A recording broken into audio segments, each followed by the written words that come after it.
Hello guys. So இப்போ நம்ம அனுப்பின பாக்ஸை நம்ம திரும்ப அன்பாக்ஸ் பண்ண போகிறோம்.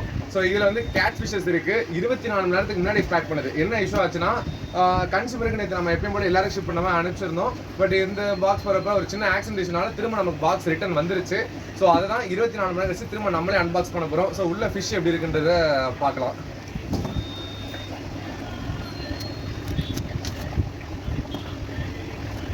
ஸோ பேக்கிங் எல்லாருக்குமே நல்லா ஹெவியாக போட்டிருக்கோம்.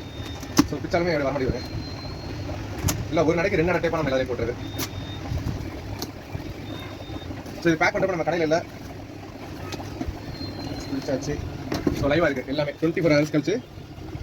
Catfish number 1 from RTC redtail catfish. 4 inches சொல்லியிருப்பேன். பட் ஒரு 5 inch கிட்ட இருக்கும். இந்த கவரை 7 inch கவரை எங்கிட்ட இடிக்க ஆரம்பிச்சிருச்சு. So RTC then second RTC. அதோட இது கொஞ்சம் சின்ன ஆக்சுவலாக சொன்ன சைஸ் தான். பட் எனக்கு நல்லாவே பெருசாக க்ரோத் வளர்ந்துச்சு. ஸோ அதே அவங்களுக்கு அனுப்பிச்சிருந்தோம். அப்புறம் ஃபெதர்ஃபின் ஃபைனான்ஸில் 2 பீஸ் கேட்டுருப்பாங்க. ஸோ எல்லாமே லைவ் அண்ட் குட் கண்டிஷனாக இருக்குது. ஸோ 24 hours கழிச்சும் நம்ம பாக்ஸ் இதே மாதிரி தான் இருக்கும். இன்னமும் தாங்கன்னு கேட்டால் பொதுவாக லைஃப் ஃபிஷ் பேக்கில் 3 நாள் வரணும் மேக்ஸிமம் தாங்கும். சில ஒரு வாரம் கூட இருக்கு. அது என்ன இடத்துல இருக்குது, என்ன டெம்பரேச்சர் இருக்கிறத பொறுத்து தான். பட் இருந்தாலும் அதெல்லாம் ரொம்ப ரேர் கேஸ். நானே 24 hours தான் தரக்கூடாது. நைட் நான் 7 மணிக்கு ஷிப் பண்ணால் அடுத்த நாள் காலையில் 10 மணிக்கு ஆக்சுவலாக எடுக்கிறது தான் பெட்டர். ஒருவேளை இந்த மாதிரி கேஸ் எங்கேயாவது இருந்து லக்கா கேஸ்னா இந்த மாதிரி சேஃபாக இருக்கும். வெயில் வச்சா தாங்காது. ஸோ யாருமே லைஃப் ஷிப்மெண்ட் ஆர்டர் பண்ணிங்கன்னா உடனே போய் காலையில் எடுக்கிறது தான் பெட்டர். ஸோ இந்த மாதிரி 24 மணி நேரம் எடுப்போம். அந்த மாதிரிலாம் நிறைய பேர் ஆர்டர் பண்ணிட்டு ஃபிளிப்கார்ட் மாதிரி அவங்க வந்து கொடுப்பாங்க. இந்த மாதிரி வெயிட் பண்ணிக்க வேணாம். ஸோ அவங்க வரலாம் நம்ம போய் எடுக்கிற மாதிரி ஐடியா வச்சுக்கோங்க. Okay, thank you.